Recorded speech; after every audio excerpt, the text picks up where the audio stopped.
la palabra revelada que da vida y poder. La flor cae y se seca, mas la Biblia durará. Ilumina nuestra mente y renueva nuestro ser.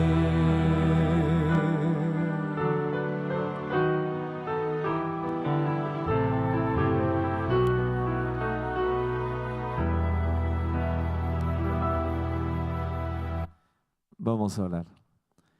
Querido Dios, gracias te damos, Padre, una vez más aquí reunidos, Señor, un grupo ya de tus hijos, oh Dios, en esta tarde, para poder, oh Dios, estudiar una vez más las profecías bíblicas. Señor, bendice, Señor, la intención, oh Dios, que tenemos de conocer más tu palabra. Y bendícenos, oh Dios, al abrir nuestra comprensión para poder, oh Dios, cada día entender mejor. Gracias, oh Dios, porque en Apocalipsis encontramos un resumen general de la Biblia. Y para entenderlo tenemos que revisar mucho de atrás, Señor, muchos de los textos, de los libros que están en el Antiguo y el Nuevo Testamento. Rogamos tu bendición ahora, Padre, y que podamos seguir comprendiendo. En el nombre de Jesús, amén.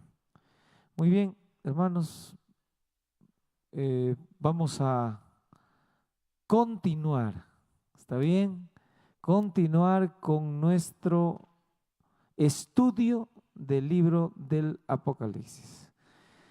Y para ello, brevemente quisiera retomar el tema de lo que va a ser ahora Apocalipsis capítulo 2 y 3.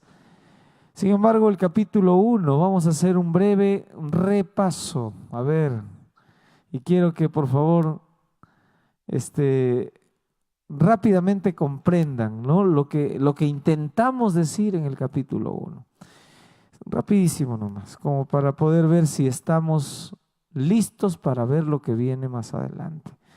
Muy bien, la Biblia en Apocalipsis 1 tiene un objetivo. ¿Cuál es el objetivo? El objetivo del capítulo 1 es mostrarnos a Cristo Jesús como un Dios poderoso que tiene el control de todo. Tiene el control de la creación, tiene el control de la muerte, la resurrección. Todo está ligado en este capítulo como una enseñanza valiosa. ¿Está bien? Inclusive hay una muy buena declaración que dice: yo soy el alfa y la omega, el principio y el fin. Hermanos, aquí está la revelación de Jesús. Cuando hablamos de revelación, ¿qué significa? A ver, háganme acordar, ¿qué significa revelación? A ver, acuérdense, alumnos. Significa quitar el velo. Es decir, acá atrás está medio nublado, como muchos cuando van a Apocalipsis. Cuando se van a Apocalipsis dicen: uy, no, qué difícil, no se puede, es casi imposible comprender las profecías. ¿Han escuchado ustedes eso? Y hay muchas iglesias de diversas denominaciones, ¿está bien? No solo los hermanos a veces que no estudian, no comprenden. Creen que el libro de Apocalipsis es un libro que tiene misterios que valieron para el tiempo pasado. Es la historia de los romanos, allí los conflictos. Esas bestias son del tiempo de Nerón, del tiempo, estaban cumplidas ya se cumplieron. ¿En el tiempo de quién? En el tiempo de Juan. ¿Cómo se llama a aquellos que dicen que las profecías se cumplieron en el tiempo de Juan? ¿Cómo se los llama a esos intérpretes? Y son varias iglesias. Inclusive una de ellas es la iglesia más grande, la iglesia católica romana. ¿Saben lo que dicen? Que todo lo que está escrito allí fueron cumplidos ya en el tiempo de Juan. Y a eso se llama la interpretación, que le han dado un nombre, preterista. Preterista. Preterista quiere decir que todo fue en el pasado. No tenemos, dicen ellos, que agarrar estas profecías, los libros del Apocalipsis, y tirarlos para estos tiempos. Eso ya fue en el pasado. Juan ya cumplió cuando Juan escribía ahí a las iglesias que están en Asia. Entonces fueron para esas iglesias que están en Asia. Ya se cumplieron en cada una de las iglesias. Se cumplió en Éfeso, se cumplió en Esmirna, se cumplió en Pérgamo, se cumplió en Tiatira, se cumplió en Sardis, en Filadelfia y en la Odisea. No tenemos por qué avanzar más. Y entonces todos dijeron, muy bien, señores, Apocalipsis, ¿para qué sirvió? ¿Para qué sirvió? Para el pasado. ¿Cómo se llama esa interpretación? ¿Ah? Preterista. ¿Nuestra iglesia acepta esa interpretación? No, definitivamente no. Gracias, Key, mi amiga Key es muy eficiente realmente. Habían desaparecido mis pizarras, estábamos buscándolas y ya las encontraron. Y estas pizarras son claves, hermanos, para entender el libro de Apocalipsis. ¿Está bien? Si alguno no ve mucho, tiene algún problema con la visión porque come mucho azúcar, por favor, venga más adelante. Acá hay algunos asientos todavía acá adelante. ¿Está bien? Nuestros amigos de la tele también van a poder mirar. Ahí vamos a enfocar mejor las cámaras para mirar también la pizarra en una de ellas. ¿Está bien? Entonces, la revelación de Jesucristo. Y lo interesante que hemos visto en todo este esquema, apreciados hermanos, es que el libro del Apocalipsis,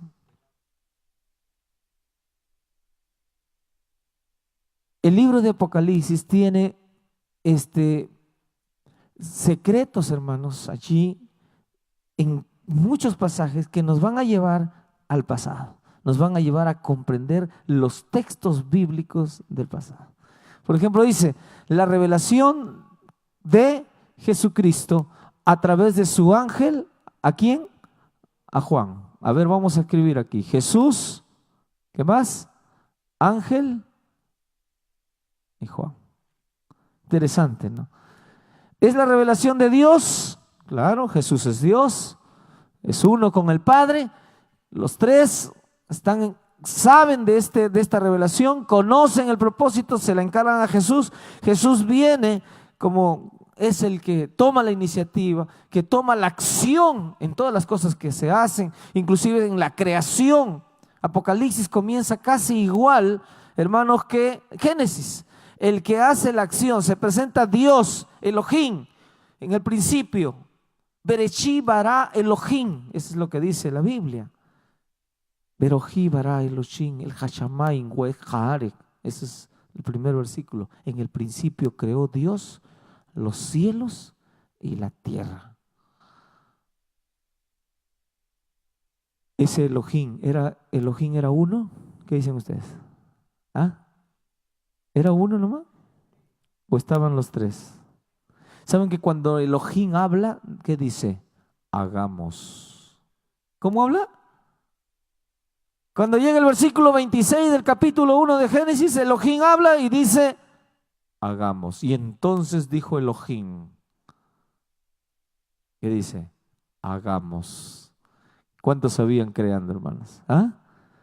Estaban los tres. Siempre están, hermanos, inseparables. Solo Jesús un momento se separa del Padre cuando Jesús lleva el pecado de la humanidad en 3 prácticamente días. Se cumplió allí, ¿no? Completo, 3 días completos. Así como dice Jonás, estuvo 3 días y 3 noches en el vientre del pez, así Jesús estaría 3 días y 3 noches en las profundidades, llevando el pecado de la humanidad. Primera noche, jueves. Segunda noche, viernes. Tercera noche, sábado. Primer día, viernes. Segundo día, sábado. tercer día, domingo. ¿Saben que las mujeres cuando vieron resucitar a Jesús, querían agarrar a Jesús? Querían decirle a Jesús, y Jesús que dijo, no me toquen, porque todavía que no he llevado mi sangre, ¿a dónde? Todavía tengo que llevar y dejar la sangre donde tengo que dejar. Y una vez que hizo ese día, en la noche de ese primer día de la semana, vino y se presentó a los apóstoles y se dejó tocar. Es interesante, ¿no? Que todo el proceso fue hecho también, como dice Marcos, 3 días y 3 noches. Y aquí aparece en Apocalipsis nuevamente esto. Interesante, ¿no? La genealogía de Jesús en el Mateo capítulo 1 aparece en 3 grupos también de 14. Si ustedes, por favor, vamos a Mateo. Ustedes están dudando y pastor está hablando piedras. Vamos a ver. Vamos a ver si me apedrean ahora. ¿Ah? Mateo 1:17 dice, de manera que todas las generaciones, desde Abraham hasta David, ¿son cuántas? 14. Desde Abraham hasta David. Primer grupo, 14. Siguiente grupo, desde David hasta la deportación a Babilonia, 14. ¿Y el otro? Desde la deportación de Babilonia, ¿hasta quién? Hasta Cristo, 14. ¿Cuántos grupos? 3 grupos. Interesante. ¿Cuántas cruces se levantaron cuando Jesús murió? Pastor, ¿por qué se tuvieron que levantar 3 cruces? ¿Por qué no se levantó una sola? Había un símbolo ahí, ¿no? Que Dios quería establecer. ¿Quién estaba ahí? ¿Quién estaba ahí? Dios. Un día el pastor Bullón viene y nos dice, cubierto algo. Emocionado viene, ¿no? Dice, todo en la Biblia, cuando Dios hace algo, siempre hay 3 cosas. Interesante, ¿no?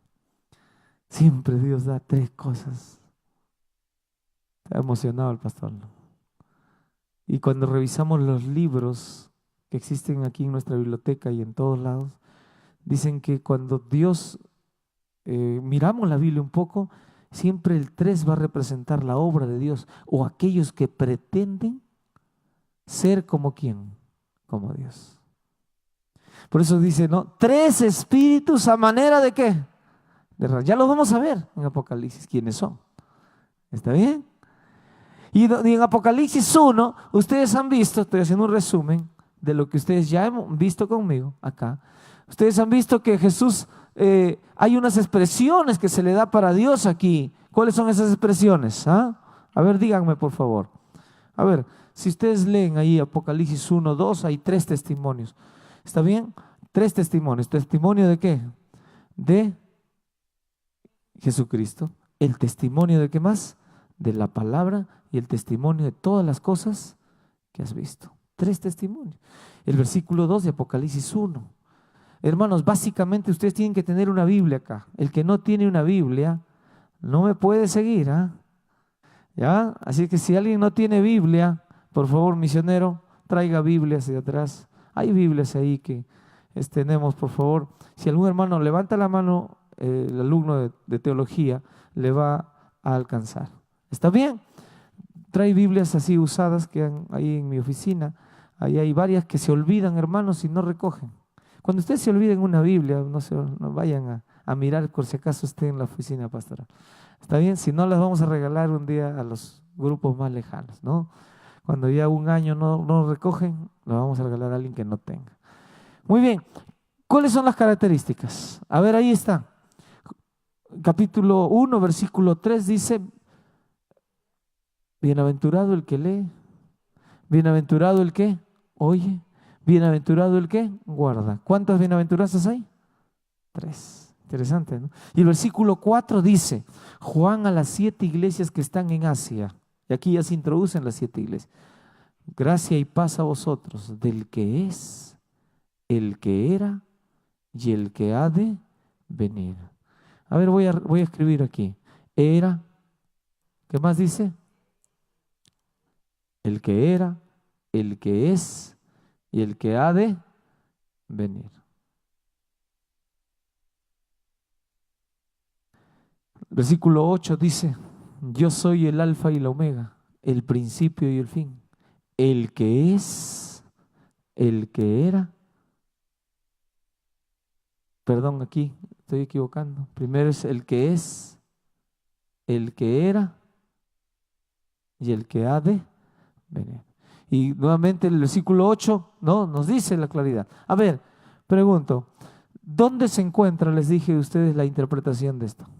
¿Qué significa la expresión ha de venir? Ah, pastor, facilito, ¿no? Jesús va a venir. Ah, está fácil. ¿Qué significa la expresión era? Vamos de atrás para adelante. ¿Qué significa la expresión era? Si alguien necesita una Biblia prestadita, levante la mano, porque si no se va a perder. ¿Qué significa? Era. ¿Qué significa es? ¿Ah? ¿Dónde, en qué versículo se encuentra un poco la explicación de todo lo que Juan está hablando? Felizmente no está muy lejano al versículo que nosotros estamos leyendo, el versículo 4 y el versículo 8. La explicación se encuentra en el versículo. ¿Qué versículo? A ver, por favor, hermanos. ¿Qué versículo? 10 y... No. Allí mismo, en el capítulo 1, ¿se acuerdan? Abran su Biblia, por favor. Si estás mirando también por la transmisión en vivo, abre tu Biblia, ten tu Biblia. Versículo 17, comencemos a leer. Cuando le vi, caí como muerto a sus pies. ¿Ah? Hermanos, ¿qué más dice? ¿Ah?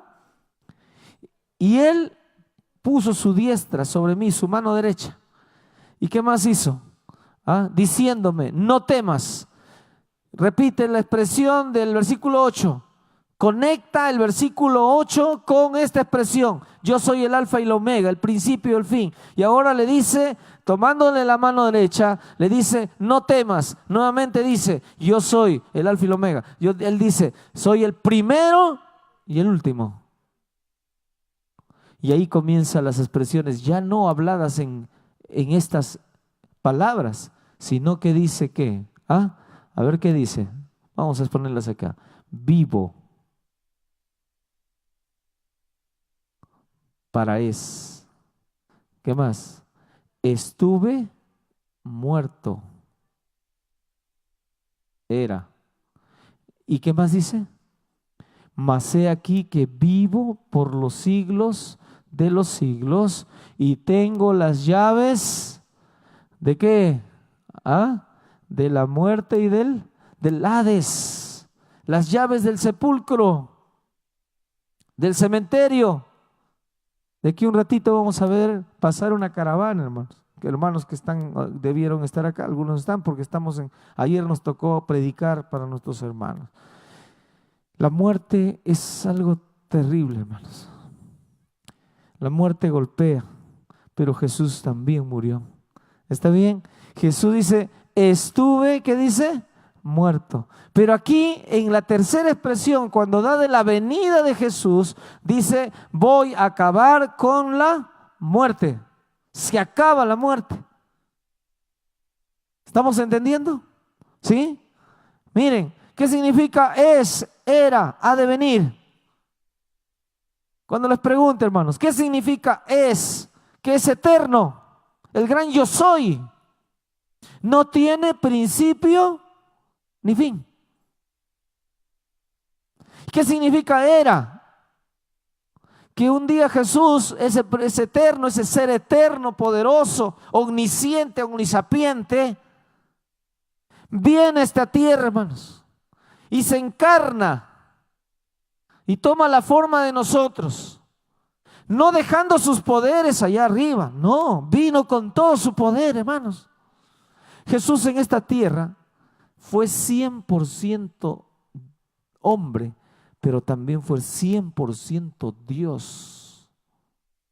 No vayan a creer que Jesús agarró y dijo, Padre, te encargo todos mis poderes, me voy así nomás. No, cuando Jesús vino aquí, por eso dice, hermanos, que estas tres expresiones, aunque aquí está la experiencia humana, Aquí está la expresión de lo que vino a hacer aquí en la tierra.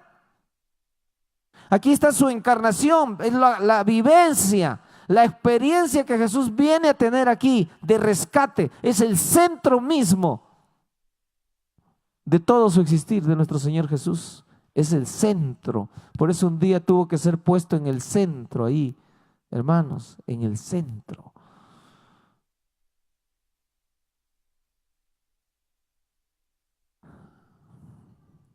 ¿Cuál es la parte central en la vida de Cristo, hermanos? En la existencia de Cristo. Su venida, ¿dónde? ¿Ah? A la tierra.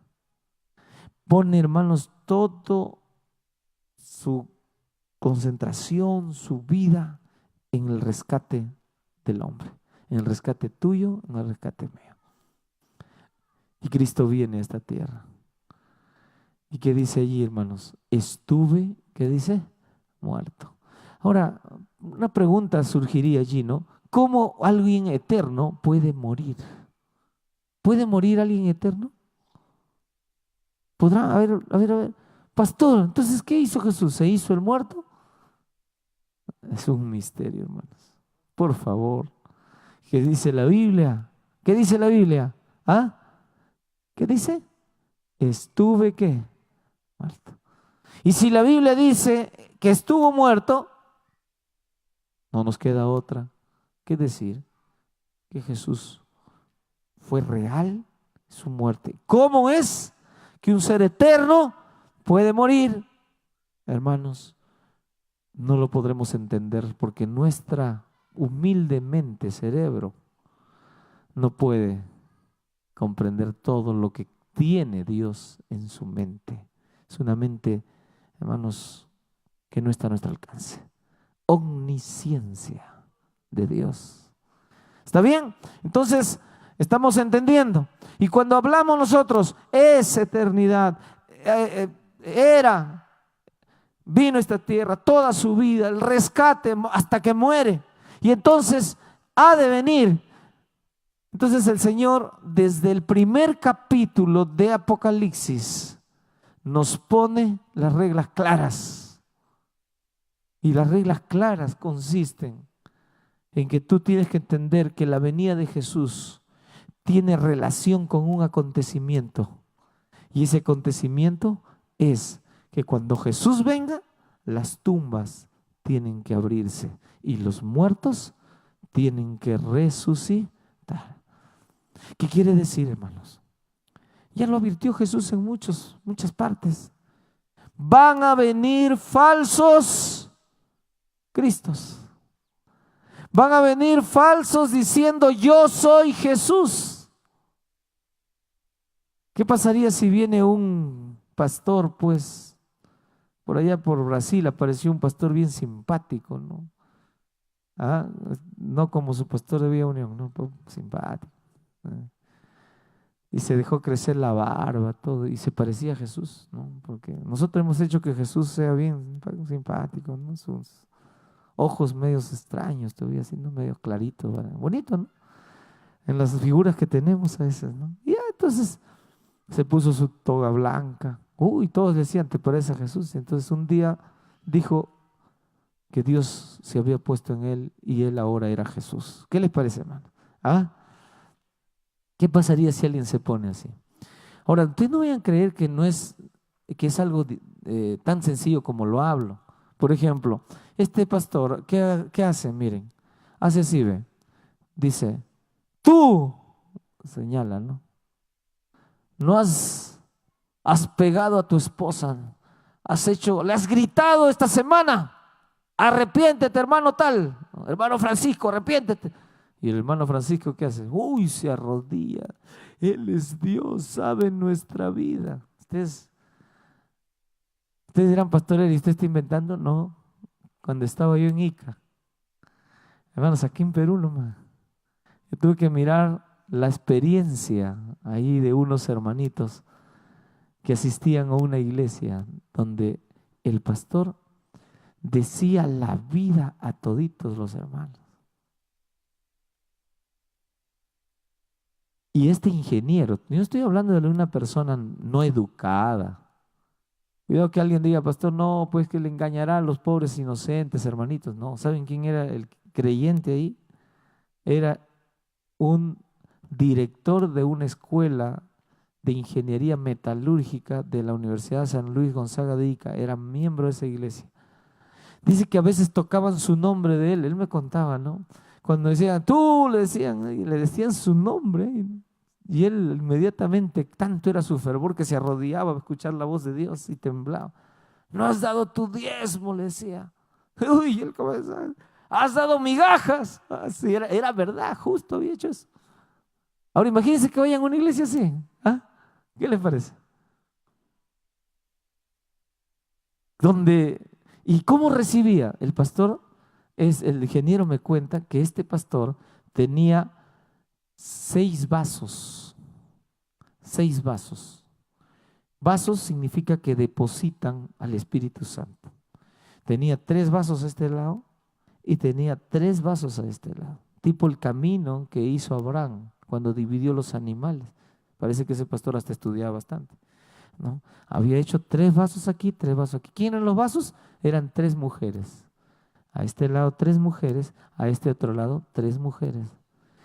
Y les decían vasos, todos les decían a la iglesia, el pastor dijo, ellas son los vasos depositarios del Espíritu Santo. Cada vaso escribía, cuando todos estaban recibiendo el Espíritu, temblando, aleluya, y se tiraban al piso y se desmayaban, y les agarraba el Espíritu Santo.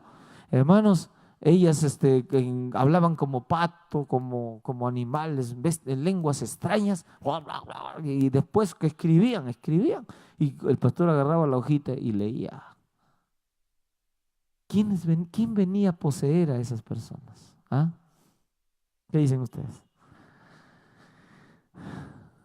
¿Será que Dios se manifiesta así? ¿Ah? No, hermanos, no es así. Y estas personas después dicen, como ya hubo en Perú una de esas que dijo, yo soy Cristo. Pero hermanos, por favor, no hagan caso a eso. Por favor, el que estudia la profecía sabe que así venga un Jesús, ¿no?, vestido así y diga yo soy Jesús, tenga un rostro apacible, que comience a hablar como Jesús, que repita la Biblia de memoria toda. Cuando haga todos esos milagros, no es Jesús. Porque hay un misterio, hermanos, grande en Apocalipsis, y nos lo da Apocalipsis. El día que viene Jesús, ¿cuál es la interpretación de este asunto? Que el día que viene Jesús, ese día ¿qué? Hay resurrección. Y juntos los que resucitan con los vivos son transformados en un abrir y cerrar de ojos. ¿Dónde se encuentra eso? ¿Dónde se encuentra, hermanos? No, en un abrir y cerrar de ojos. Esto mortal se vista de inmortalidad y esto corruptible se vista de incorrupción. Primera de Corintios capítulo 15, versículos 51, 52, 53, 54, donde dice que la muerte es sorbida ¿en qué? En victoria. Y esto mortal se viste de inmortalidad. Y los que resucitan junto a los vivos, ahí sí. Primera de Tesalonicenses 4, versículos 13 en adelante. Cuando viene y dice a la final trompeta, porque se tocará la trompeta, y los muertos en Cristo resucitarán, ¿qué dice? Primero. Y todos ahí junto a ellos serán arrebatados al encuentro ¿con quién? Con Cristo. ¿En dónde, hermanos? En las nubes de los cielos. He aquí yo vengo en las nubes. ¿Dónde se encuentra ese texto? Apocalipsis 1:7. A ver, lean. Ahí está. Hermanos, ¿dónde? ¿Dónde dijo Jesús? ¿Voy a pisar la tierra? Apocalipsis es bien claro y dice, vengo, hermanos, he aquí que viene con las nubes, ahí en lo alto, no pisará la tierra y todo ojo lo verá. Y entonces vienen allí y entonces se cumple Juan 14, 1-3, que dice, no se turbe vuestro corazón, creéis en Dios, creed también en mí. en la casa de mi Padre muchas moradas hay. Si no fuera así, os lo hubiera dicho. Voy pues a preparar lugar para vosotros. Y si me fuera y os preparar el lugar, ¿qué dice? Vendré otra vez y os tomaré a mí mismo, para que donde yo estoy, vosotros también estéis. Qué interesante. ¿Qué nos ha prometido Jesús? Vengo y los llevo para que donde yo estoy, vosotros también estéis. Entonces, cuando Jesús venga, ¿qué se va a cumplir? ¿Qué se va a cumplir, hermanos? ¿Ah? La resurrección. Y para eso tenemos un capítulo entero. Por eso Apocalipsis es maravilloso, porque Apocalipsis nos liga todos los libros del pasado. A ver, hermanos, ¿qué es? A ver, yo les hablé la vez pasada. A ver, vamos a abrir en Apocalipsis capítulo 2 de una vez. Y ustedes allí ya comenzaron a entender.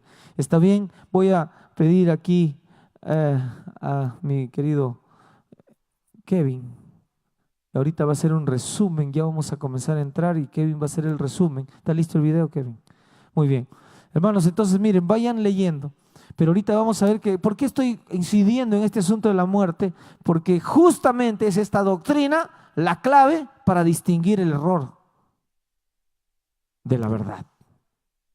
Por eso que si tú comienzas a leer ahorita, por ejemplo, 1 Corintios 15, todo el capítulo de 1 Corintios 15, vas a entender que el que no cree en la resurrección de los muertos, el que está creyendo que cuando morimos hay una almita que sale, el que está creyendo que después de la muerte todavía tenemos oportunidad, algunos que están creyendo que San Pedro está con sus llaves esperándolos, toda esa gente que cree en ello, vamos a borrar.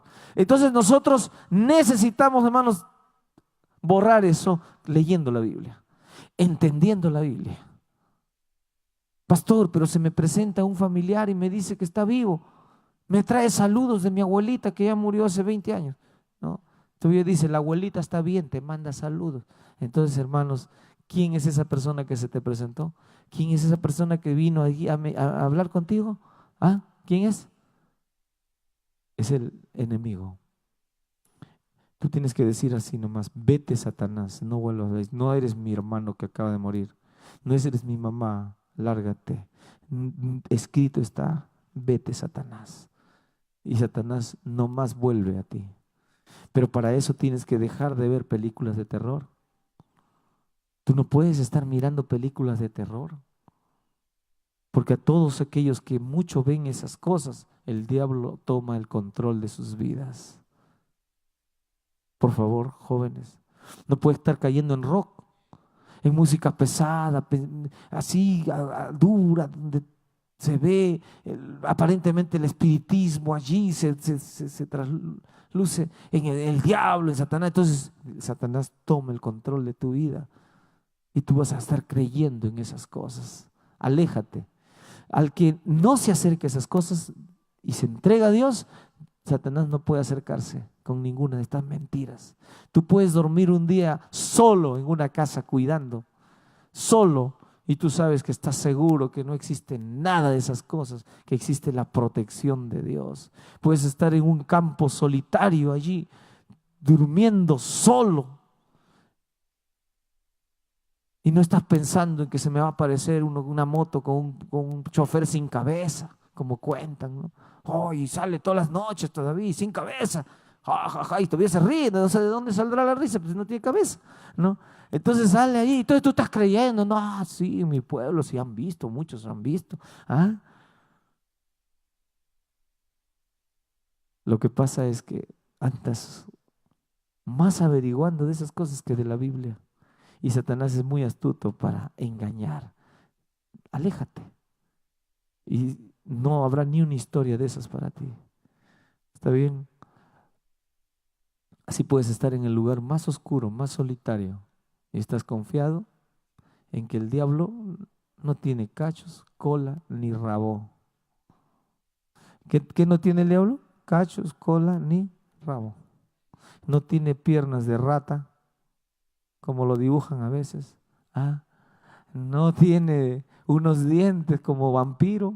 Ah, todo eso es mentira.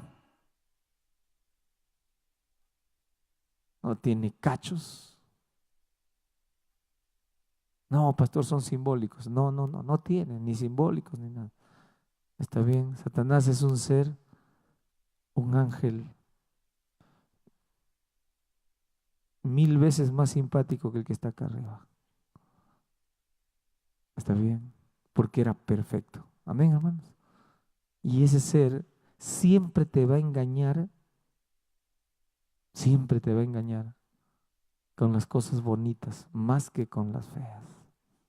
Por eso se llama, hermano, la astucia del enemigo.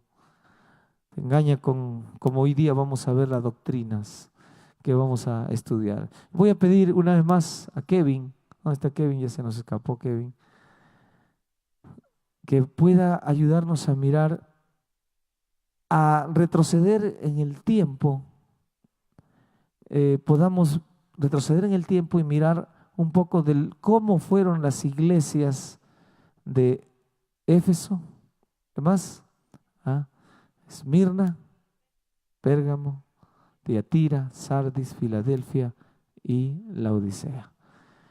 Entonces, en un panorama rápido, ¿no? Vamos a mirar ahí en el video donde está Car. Vamos a pedirle a Car que por favor nos ayude con el video. Y vamos a pedir a Kevin. Kevin, ¿dónde está Kevin? Se fue Kevin por ahí, porque él tiene esta parte. Pero vamos a mirar, mientras él viene, mientras está aquí, que lo han mandado a hacer otra cosa a nuestro querido Kevin. Vamos a mirar, hermanos, lo que dice la Sagrada Escritura. Capítulo 2. Escribe al ángel de la iglesia en Éfeso, el que tiene las 7 estrellas en su diestra, el que anda en medio de los 7 candeleros de oro, dice esto. Entonces aquí hay un ser, Cristo Jesús, que está caminando, ¿dónde? ¿Dónde está caminando? ¿En medio de qué? De los 7 candeleros de oro. Aquí aparece, en primer lugar, los candeleros, pero aquí también aparece un número interesante. ¿Cómo se llama este número? El 7. ¿Qué representa el número 7? ¿Qué representa el número 7? Para mirar eso, porque hay muchas opiniones, miren, aquí están las iglesias. Estoy poniendo aquí la diapositiva, las 7 iglesias. Está bien su ubicación más o menos en el mapa allí, en Asia. Y nosotros tenemos cómo estas 7 iglesias están distribuidas y qué representan. Entonces miren, estas 7 iglesias, según lo que dice el Espíritu de Profecía, y los intérpretes están confundidos, así dicen, es el número perfecto, dicen algunos. ¿Está bien? ¿Han escuchado esta expresión? ¿El número perfecto? ¿Sí? Muy bien. Entonces, eso es lo tradicional, lo que dicen todos. Sí, el número perfecto, el 7, ¿no? Entonces, sin embargo, dentro del contexto de esta declaración, vamos a mirar que no es así. Miren, Elena G. de White parece respaldar esta última posición. Para ella, el número 7 simboliza algo que completo. Algo que dice que tiene su proceso del 1 al 7 y en el 7 se acaba. ¿Está bien? Y a la vez muestra el final de algo y no necesariamente algo perfecto. Este pensamiento es captado cuando ella describe el propósito de las 7 iglesias que justamente vamos a analizar ahora, de Apocalipsis 2 y 3, diciendo, ¿qué dice ella? A ver, ¿qué dice? Los nombres de estas son un símbolo de la iglesia en diferentes periodos de la era cristiana. A ver, la hermana Joy dice que las 7 iglesias son del pasado, que ya se cumplieron en el pasado las 7 iglesias. ¿Qué dice? Son, ¿qué dice? Símbolos. ¿De qué? De la iglesia en diferentes periodos de la era cristiana. Entonces comienzan los periodos, 1, 2, 3 símbolos.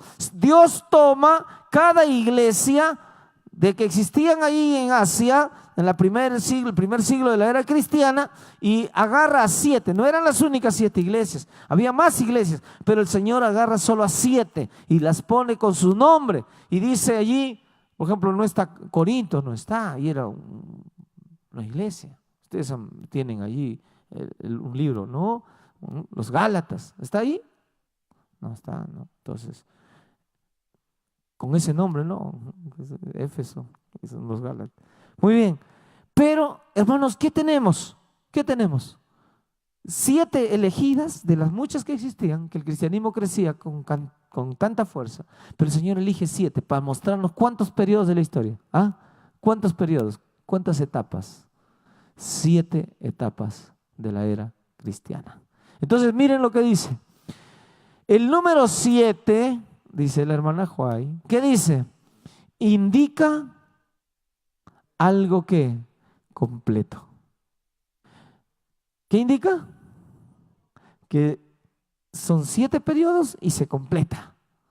Hermano, ¿vivimos en qué periodo de la historia? Hoy vamos a ver, en el 7º. Les pregunto, ¿puede haber la posibilidad que Dios se desanime y diga, vamos a crear un periodo más de la historia? No voy a venir todavía, vamos a crear un periodo más. No. Voy a mandar a mi profeta, vamos a nombrar un profeta aquí. Acá lo agarra, ¿no? Que tiene pelo blanco, todo está, ¿no? Parece ya un profeta del pasado, ¿no? Aquí nuestro querido Abelito Vázquez, lo eligen de profeta. Vamos a suponer que recibe visiones y viene y me dice, pastor, deme el púlpito porque ahora ya soy profeta, Dios me ha llamado. Ah, sí, Abelito. ¿Y cuál es la profecía que te ha dado Dios? Dios me ha dicho que le agregue un brazo más al candelabro. ¿Qué les parece? ¿Ah? ¿Es posible? ¿Por qué?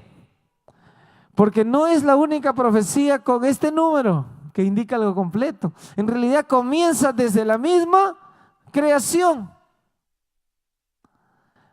¿Cuánto es la semana? 7.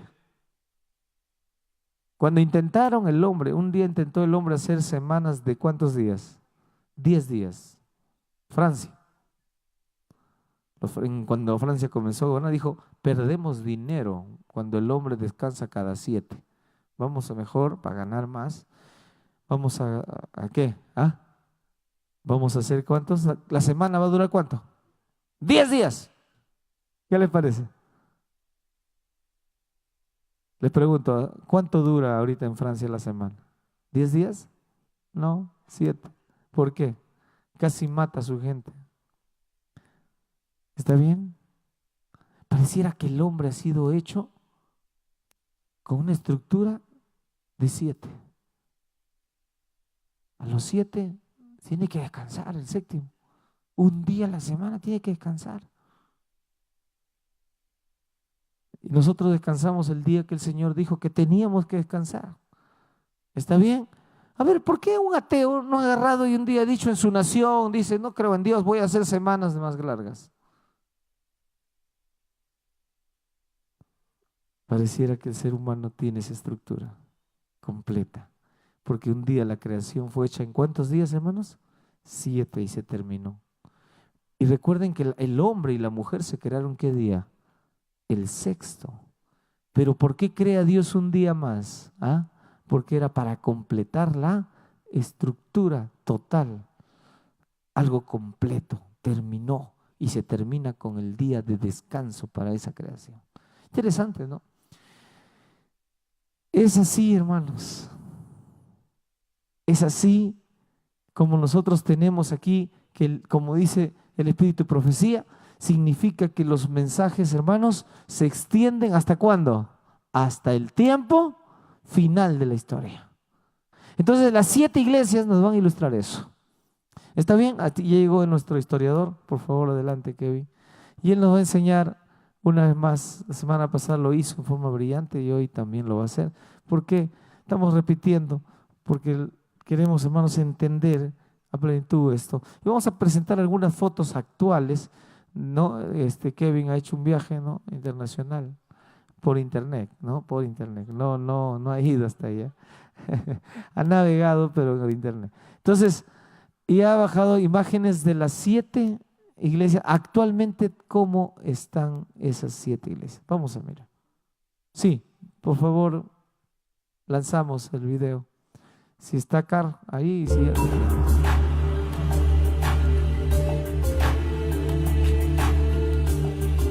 Ahí tenemos la ciudad de Éfeso. Es la primera de las 7 de Apocalipsis. Y esta ciudad se caracterizaba por ser la más rica y la más grande, como leen allí, de la zona mediterránea del este. Como tal, tenía templos muy bien construidos, muy bonitos. Y también se caracterizaba esta ciudad por su inmensa población. Ahí tenemos algunas imágenes de Éfeso. Esta iglesia es acusada de haber dejado su primer amor y le es prometido el árbol de la vida. Eso está en los primeros versículos del capítulo 2. Ahora vamos a pasar a la iglesia de Esmirna.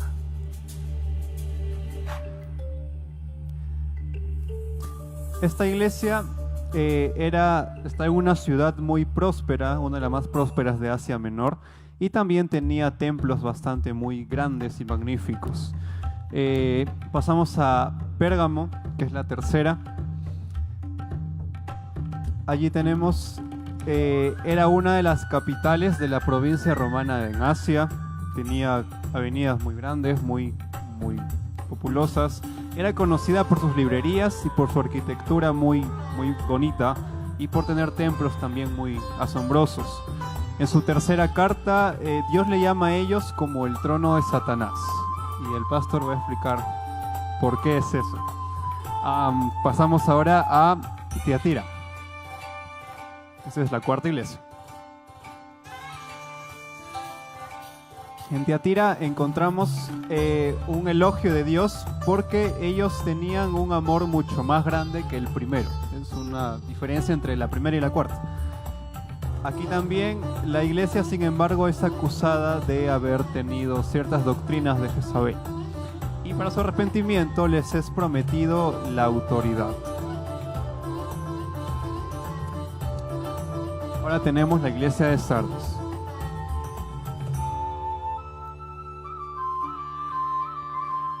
Aquí había una popularidad cristiana bastante pequeña y por lo tanto el número de paganos era bastante grande. Eso hizo que muchos cristianos volvieran a su religión antigua, que era la religión pagana, y así el cristianismo se vio reducido en número. Además, aquí en esta quinta iglesia se la describe como una iglesia muerta que necesita revivir, y se le promete un lugar en el libro de la vida. Ahora pasemos a la sexta iglesia, que es Filadelfia.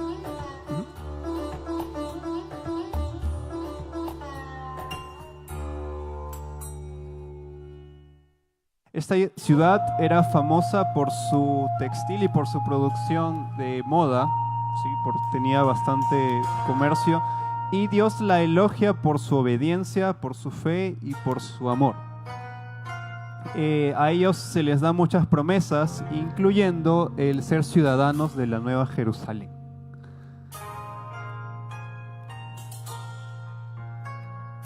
Finalmente tenemos la última iglesia, que es la iglesia de la Odisea. La Odisea es la última de las 7 que encontramos en Apocalipsis.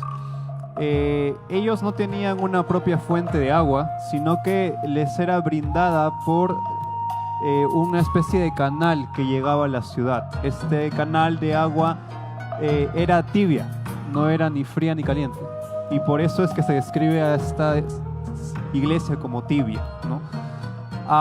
Ellos también tenían recibían turistas por su gran acogida en muchos comercio, y también aquí se les acusa por tener una fe tibia, como ya les mencioné. no tiene casi ningún elogio, solamente tiene puras acusaciones por parte de Dios.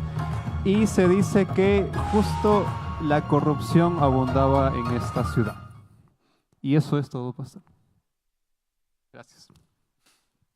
Vamos a agradecer a Kevin, vamos a darle un fuerte aplauso, hermanos, por su video. ¿Está bien? Resumen de las características de las iglesias. ¿Está bien? ¿Estamos entendiendo? ¿Ya? Ahora vamos a entender aquí con la pizarra.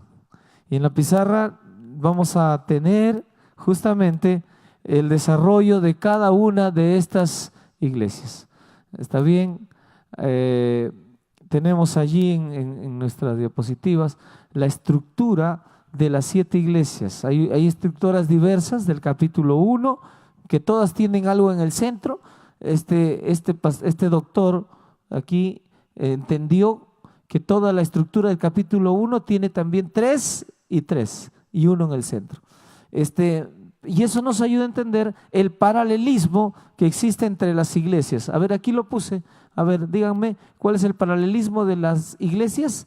La primera, ¿con qué iglesia? Con la última. La segunda con la sexta. La tercera con la quinta. Y la cuarta queda en el centro hasta el final. Es la base de todas. Si yo quiero resumir aquí el propósito de las 7 iglesias, tengo que ver la que está en el centro. ¿Cuál es el propósito de mostrarnos Dios el desarrollo de la historia y cómo la historia va a estar dirigida hasta el final del cristianismo? Este cristianismo que, hermanos, tiene una división tremenda. Miren, casi todas las iglesias o doctrinas grandes, fundamentales, las iglesias, por ejemplo, los musulmanes tienen algunas divisiones, pero son pocas, ¿no? Casi se pelean en 2 o 3, algunas divisiones por ahí que se van, pero casi todos son unidos. Es solo el cristianismo, ¿no? Tiene muchas subdivisiones. Y todas esas subdivisiones, todas dicen ser la verdadera. Interesante, ¿no? Por ejemplo, te vas lejos a una iglesia por ahí y su pastor va a decir, acá tenemos la verdad. Te vas a una iglesia grande, ¿no? Rica y millonaria, y te va a decir, somos la verdad. Te vienes a la iglesia adventista acá, ¿y qué dice la iglesia adventista? ¿Ah? ¿Tenemos el error, dice la iglesia adventista? No. ¿Qué dice? Tenemos la verdad. Todas dicen tener la verdad. Entonces la pregunta es, ¿quién tiene la verdad? ¿Y cómo llegó al mundo a tener iglesias cristianas con error? ¿Qué nos dice la Biblia? ¿Estaba profetizado que las iglesias cristianas iban a acabar así como han acabado ahora? ¿Con un montón de confusión? ¿Estaba profetizado eso? Sí. ¿Dónde? Apocalipsis 2 y 3. En el desarrollo de la historia. Entonces ahora vamos a ver el desarrollo justo de esta historia. A ver, ¿por qué se parece Éfeso a la Odisea? A ver, repaso la semana pasada. ¿Por qué se parece? Doctrina pura. Tanto Éfeso como la Odisea tienen la doctrina pura. Acá tienen al testigo fiel y verdadero y acá tienen a los apóstoles que cuidaron la verdad. Interesante, ¿no? ¿Qué quiere decir esto? Que la primera etapa de la era cristiana, aquí nosotros vamos a poner desde el año 31 al año 100, esta primera etapa del año 31 al año 100 después de Cristo fue la etapa de una iglesia pura, doctrina pura, pureza doctrinal. ¿Quiénes cuidaron, hermanos? Dice allí Apocalipsis. ¿Ah? ¿Quiénes cuidaron? ¿Quiénes fueron los que cuidaron la doctrina pura del Señor? Los apóstoles. Y entonces vamos a mirar aquí en la diapositiva un poquito de Éfeso. ¿Está bien? Ahí veo, tenemos un problema con las letras allí atrás. No han configurado bien este PowerPoint allá atrás. Pero básicamente quiero que vean esto. Vamos a la Biblia. A ver, abran su Biblia. Ya que la diapositiva está un poco mareada con la computadora atrás, mejor todavía nos da la ventaja de poder ir a la Biblia. Versículo 2, vamos a leer. Yo conozco tus obras y tu arduo trabajo y paciencia, y que no puedes soportar ¿a quién? ¿Ah? A los malos. y has probado a los que dicen ser apóstoles y no lo son, y los has hallado mentirosos. Entonces, ¿qué había pasado en esta etapa de la iglesia?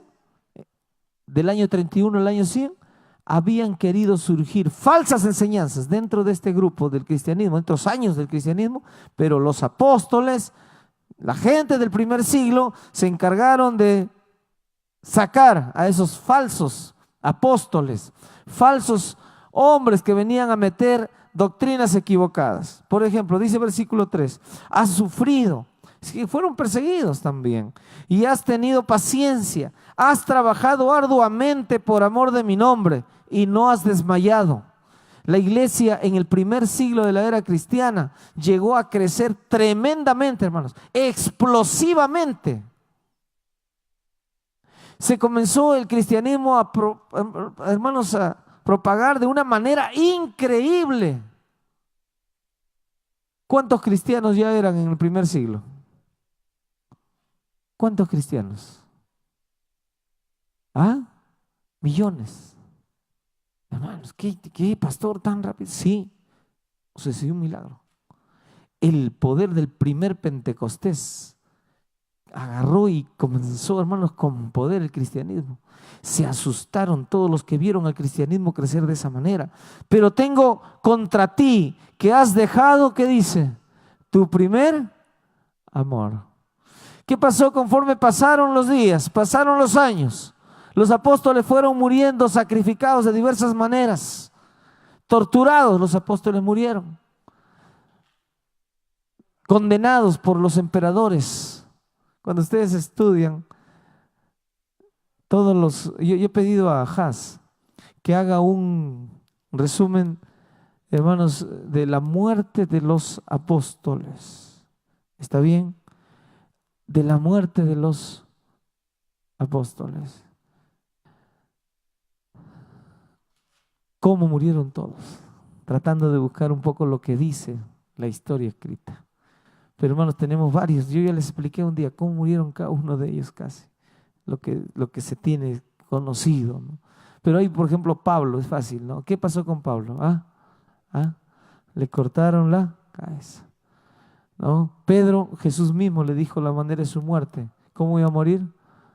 Crucificado. Un día te levantarán y estirarás las manos y ahí morirás. Entonces, pero Jesús, ¿qué dijo a sus apóstoles? Todos ustedes morirán. El único que quedará hasta el final de sus días como viejito, ¿quién va a ser? Juan, el que escribió el Apocalipsis. ¿Por qué que tendría que quedar hasta el final? Porque Dios tenía un plan para él, escribir el libro del Apocalipsis. Y quedó hasta el final. No fue fácil para que llegue hasta el final, pero Dios lo libró a él. No lo libró a los otros, a él lo libró de la muerte. ¿Está bien? Y entonces, al librarlo el Señor de la muerte, los romanos quedaron allí impactados que el aceite hirviendo de esa caldera no lo haya quemado a ese anciano. Entonces lo agarraron y lo llevaron lejos para poder desconectarlo de la población, para que no tenga influencia con nadie. Y allí el apóstol Juan, el apóstol del amor, que habiendo sido un hijo del trueno agresivo, fosforito, de un carácter incontrolable, ¿no? Que quería ahorcar a todo el mundo, ¿no? Ese Juan al final se convirtió en el apóstol de ¿qué? Del amor. ¿Está bien? ¿Cómo fue la transformación? Y ahora, ¿qué dice aquí? Comienzan a dejar el primer amor. ¿Qué pasó con el cristianismo? Al ver que como los apóstoles eran muertos, muchos comenzaron a creer que se acababan sus esperanzas. Que ¿cómo es posible? Allí estaban muriendo.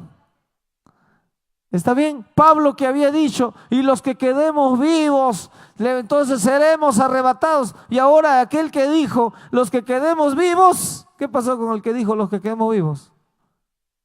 Ya sin cabeza, muerto. ¿Y qué pasó con algunos? Comenzaron a decir, ¿será verdad?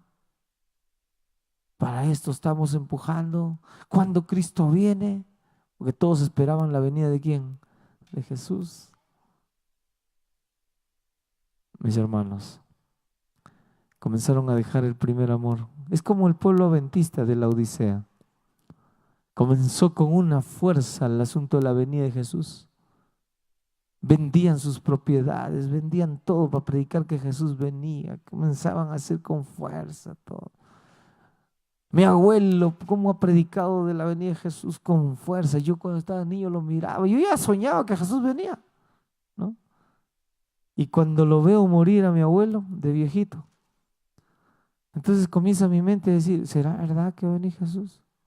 Este hombre que tanto predicó y que decía que un día estaremos arrebatados, hermanos, allí vamos a esperar y tenemos que salir y huir ahí, hermanos, al monte cuando la persecución predicaba y de repente ese que predicaba de la persecución, ahora ¿qué pasó? ¿Ah? Está muerto. Entonces, pastor, ¿va a venir Jesús? ¿Y qué pasa con la iglesia? ¿Ah? ¿Qué pasa con tu fe? ¿Está fuerte tu fe ahora? ¿O estás medio desanimado diciendo, no creo que venga Jesús todavía? ¿Qué va a pasar con estas dos iglesias? Que aunque tengan la verdad pura, pero comenzaron a tener un poco de que, de temor, de que las cosas sean al final como las que están dichas. Entonces, ¿qué ocurre? Versículo 5. Versículo 5. Recuerda, por tanto, de dónde has caído y arrepiéntete. Y haz, ¿qué dice? Las primeras obras. Capítulo 2, versículo 5 de Apocalipsis. Pues si no, vendré pronto a ti y quitaré tu candelero de su lugar si no te hubieras, ¿qué dice? Arrepentido. ¿Qué símbolo tiene el candelero, hermanos? ¿Ah? De la luz también. Es la luz. Es lo que ilumina. Es lo que nos guía. También puede ser un símbolo de la verdad misma. Si no te arrepientes, si no haces cambios, entonces va a haber una consecuencia. Quitaré la luz. Había una advertencia. Muy probable, escuchen hermanos, miren aquí, si aquí no había un cambio como debería ser, muy probable que esa luz que reflejó la pureza doctrinal tendría que ir bajando y un día esa luz, esa lámpara que alumbraría, hermano, nuestro caminar en esta primera etapa de la era, hermanos, previa al lugar santísimo, el lugar santo, toda esa experiencia tendría un problema en el mundo. Esa verdad sería, hermanos, estaría perdiéndose. Y eso es lo que va a pasar. Vamos a ver aquí, miren lo que dice, pero tienes, versículo 6. A pesar de que estás bajando tu primer amor, tienes algo bueno. ¿Cuál es? Aborreces las obras de quién? De los Nicolaitas, las cuales yo también, ¿qué dice? Aborrezco. Pregunto, hermanos, ¿qué es las obras de los Nicolaitas? ¿Qué enseñaban los Nicolaitas? Entonces yo he puesto aquí en la pantalla lo que enseñaban los Nicolaitas. Docetismo y gnosticismo. Docetismo, ¿qué significa? ¿Ah? ¿Qué eran los docetas? ¿De qué hablaban estos hombres gnósticos? El gnosticismo. ¿Saben qué decía el gnosticismo? El gnosticismo era una corriente, hermanos, filosófica que venía al lado de las corrientes griegas, de Platón, de Aristóteles, todos ellos, que basaban todo en filosofías, en pensamientos profundos, en la razón, y comenzaban a decir que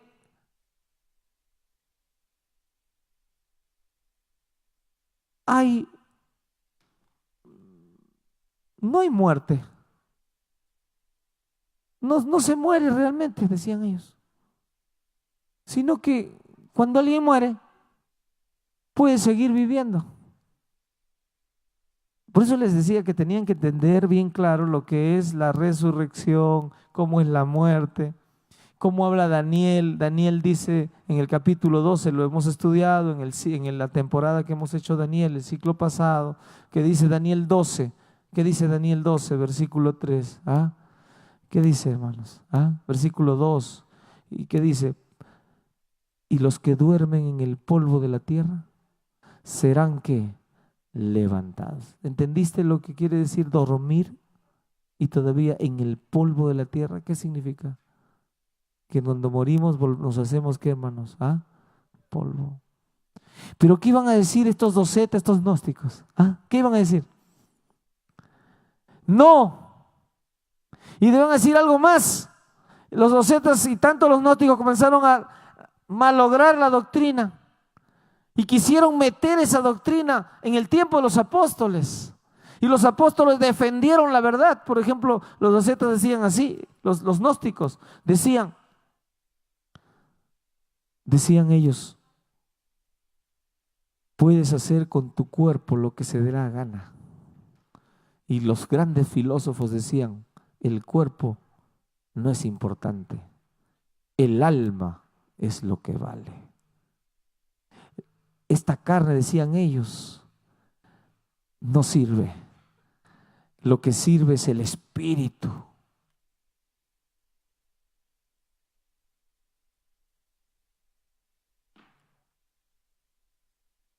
Lo que sirve es el espíritu. Hermanos, no dejó la iglesia cristiana introducir esas enseñanzas. ¿Cómo lo defendió Pablo? ¿Se acuerdan ustedes qué decía Pablo? ¿Qué decía Pablo? Contra esas enseñanzas, ¿qué decía Pablo? Porque los gnósticos cristianos comenzaron a decir, miren, está bien, Cristo es chévere, pero no, ya no siga, eso fue de los judíos, eso de comer cerdo, de cuidarse. No, ahora, aparte, el cuerpo se descompone, se hace polvo, ¿para qué estás ahí cuidándolo? ¿Y qué dijo Pablo? No, dijo Pablo, el cuerpo es templo del Espíritu Santo. ¿Saben qué trajeron los gnósticos? Trajeron adulterio, fornicación. Es decir, puedes tener 2 mujeres, no hay problema. Al final de cuentas, si tienes un gran corazón, pues, ¿no? O puedes tener 2 enamorados, no hay problema. Al final, puedes con los 2, ¿no? Los despachas a uno temprano y al otro lo recibes más tarde, ¿no? Así había un chico allá en un lugar, ¿no? En Ica, ¿no? Donde trabajé, ¿no? Un día, para su mala suerte, las 2 chicas con la cual él estaba, porque él decía, yo soy cristiano, duermo temprano. Entonces se iba más o menos a las 8, decía, mira, Dios dice que hay que dormir temprano. Y se iba, ¿no? Y la chica decía, anda, Señor, ¿cómo me has mandado un chico tan perfecto? ¿No? Pero a las 8 se iba la otra chica, ¿no? Y en vivo eran, ¿no? Y ahí estaba hasta tarde, ¿no? Entonces, la primera estaba feliz, ¿no? Y un día nos vamos a campamento y entonces estamos dividiendo los campamentos, que llevamos carpitas chiquitas, y entonces le decimos a las 2 que duerman juntas. Y miren, y no solo eso, ambas, este chico les había dicho algo, ¿no? No digan nada a nadie. No le digas a tu mamá, todavía no hay que decirle a la iglesia, al pastor, hasta que estemos seguros. Ya estaban besándose, abrazándose, todo, pero él decía, hasta estar ¿qué? Seguros. No hables nada, shh, calladito. Así, es lo mejor, le decía, ¿no? Si no nos va bien, entonces nos separamos, ya nadie sabe nada, tu imagen no cae, todo. Entonces los había preparado bonito a las chicas, ¿no?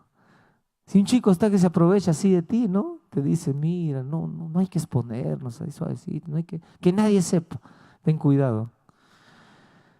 Este muchacho a las 2 le decía lo mismo y las 2 estaban felices de tener un secreto lindo con él, ¿no?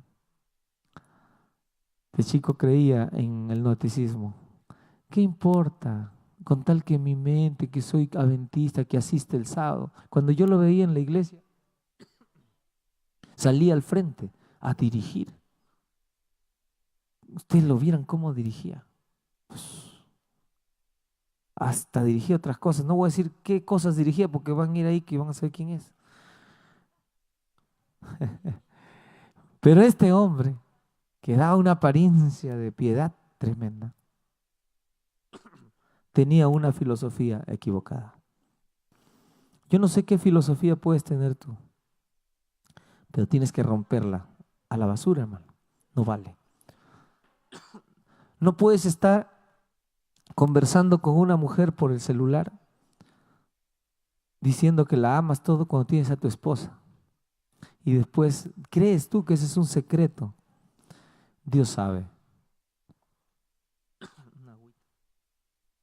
Entra un mosquito, creo. Hermanos, hay qué. Hay filosofías vanas. ¿Saben qué pasó con este tipo?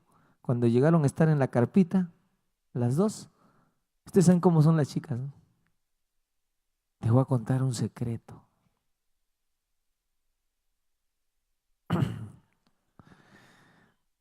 Y la otra le dice, si tú me cuentas un secreto, yo también te cuento uno. Y las dos tenían el mismo secreto. Y su filosofía de vida de este muchacho se cayó por pedazos. Mis hermanos, no juguemos. ¿Qué hizo la primera iglesia? Defendió y sacó fuera a todos los que tenían filosofías de vida distintas. Y los apóstoles dejaron bien claro que con las cosas de Dios no se juegan. Amén, hermanos. ¿Estamos bien? ¿Estamos entendiendo? ¿Cuánto duró esta etapa? ¿Cuánto duró? 31 al año 100. Pero ocurre algo el año 100, hermanos. Según la Biblia iba a pasar algo. ¿Qué iba a pasar? Se iba a comenzar ¿con qué? Con la persecución. Hermanos, allí el color que podría distinguir a la primera iglesia sería el blanco. Pero aquí ahora miramos al color rojo de sangre. Porque cuando leemos a la iglesia de Esmirna, comenzamos a leer, dice el primero y el postrero, el que estuvo muerto y vivió, dice esto. Yo conozco tus obras y tu tribulación y tu pobreza, pero tú dices, tú eres rico. Y la blasfemia de los que dicen ser judíos y no lo son, sino sinagoga de Satanás. No temas nada de lo que vas a padecer. He aquí que el diablo echará a algunos de vosotros en la cárcel para que seáis probados y tendréis tribulación por 10 días. Sé fiel hasta la muerte y yo te daré la corona de la vida. El que tiene oído oiga lo que el Espíritu dice a las iglesias. El que venza o el que venciere no sufrirá daño de la muerte segunda. Es decir, sufrirá daño de la muerte, pero será una muerte primera, pero no sufrirá daño de la muerte ¿qué? Segunda. Entonces, ¿cuál iba a ser el énfasis de la segunda iglesia? La persecución, y no solo eso, la muerte. ¿Cuántos años fue perseguida la iglesia, hermanos? Del año 100 hasta el año 313. Pueden poner ahí en su 100 hasta el año 303.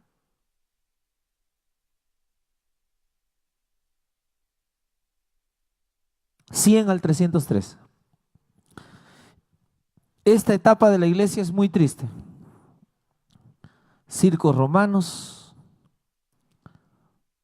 ahí hay mucha información que mirar en internet. Morían de maneras crueles los cristianos.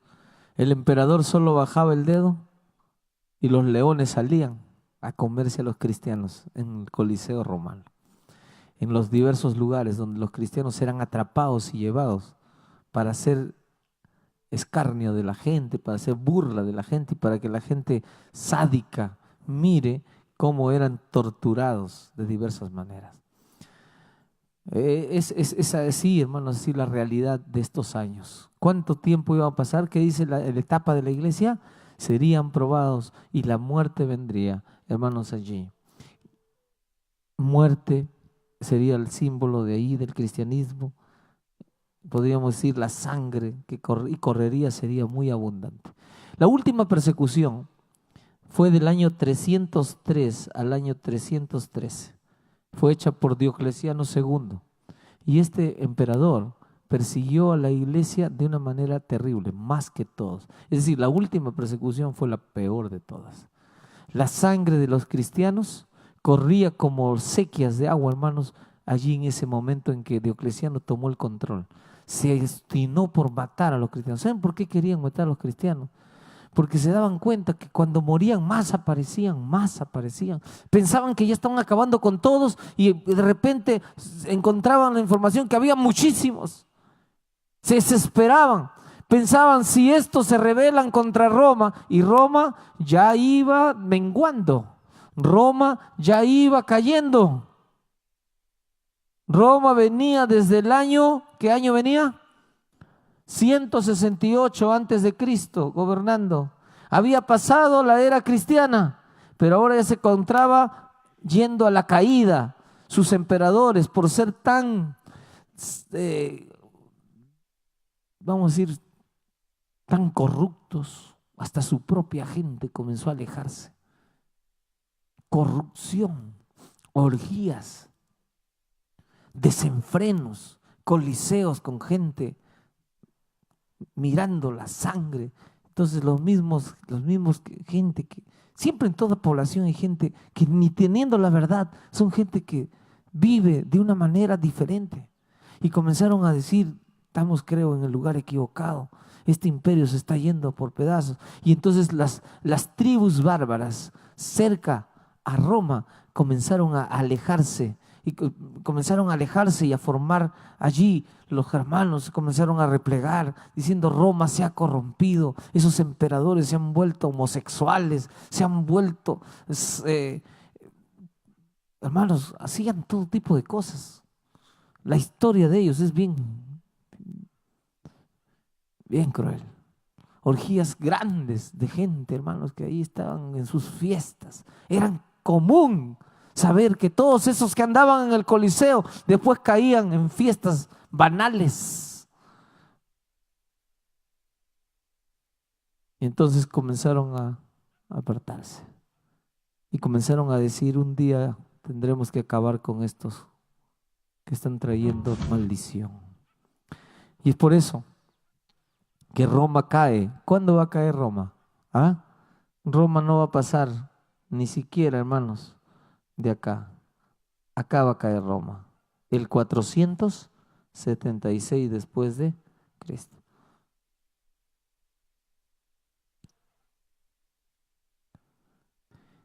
¿Qué pasó el año 313? ¿Qué ocurrió el año 313? ¿Ah? Se cesan las persecuciones. Yo creo que hasta aquí vamos a llegar. He hecho un repaso, hermanos, porque necesitamos dejar bien claro algunas cosas. ¿Está bien? Próxima semana vamos a avanzar hasta la iglesia de la Odisea.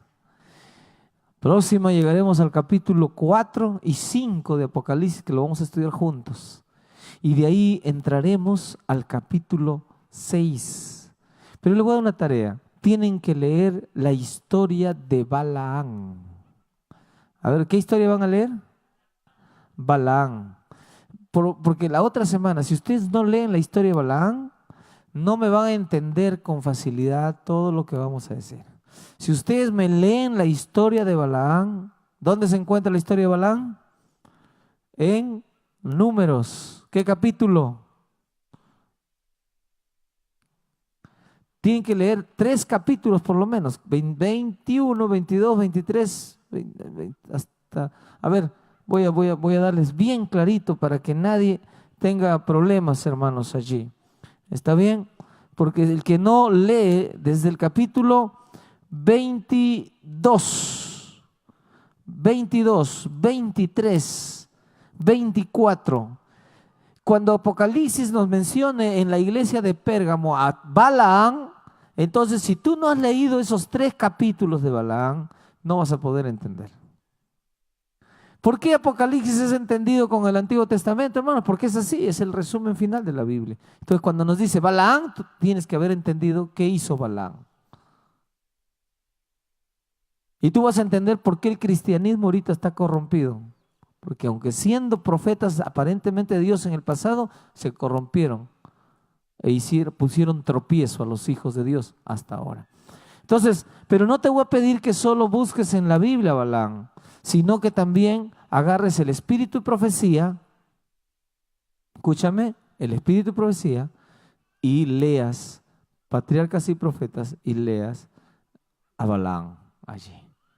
¿Está bien? Busca a Balaam allí. ¿Está bien? A Profetas y Reyes, Balaam es el libro que tú tienes que buscar allí. Busca Balaam y Elena G. White en internet y te va a aparecer cantidad de citas que ella comenta la vida de quién, de Balaam. Una vez que hagas eso, estaremos listos para iniciar la iglesia de Pérgamo. ¿Por qué? Porque en Pérgamo se menciona, por favor busquen el versículo capítulo 2 de Apocalipsis, busquen el capítulo 2 de Apocalipsis, se menciona allí el versículo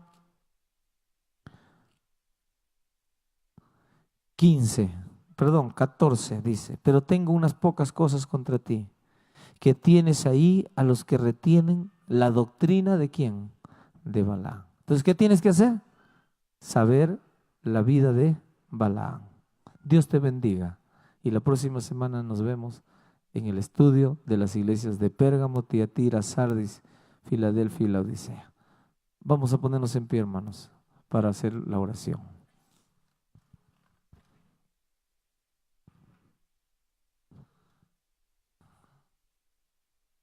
¿Qué capítulos son? Números 22, 23 y 24. Amén. Vamos a orar. Querido Dios, gracias te damos, Señor, por estudiar tu palabra. Que podamos, oh Dios, entender la doctrina de Balaam, porque ahí está la clave, oh Padre, para entender las otras 2 doctrinas que vendrán también. La doctrina de los Nicolaitas y la doctrina de Jezabel. Ayúdanos a entender también la historia de Jezabel, allí en la experiencia de la vida del profeta Elías. Ayúdanos a mirar cómo era esta mujer también. Que podamos esta semana estudiar estas historias, Padre, para que al llegar al sábado podamos entender con plenitud estas enseñanzas. Rogamos tu bendición, Padre, en el nombre de Jesús. Amén. Muy bien, hermanos, estudien también por si acaso, como les dije en la oración, estudien Reyes, el libro de Reyes, donde está la historia de Jezabel, la esposa del rey Acab. ¿Está bien? Estudien esa historia para vernos la próxima.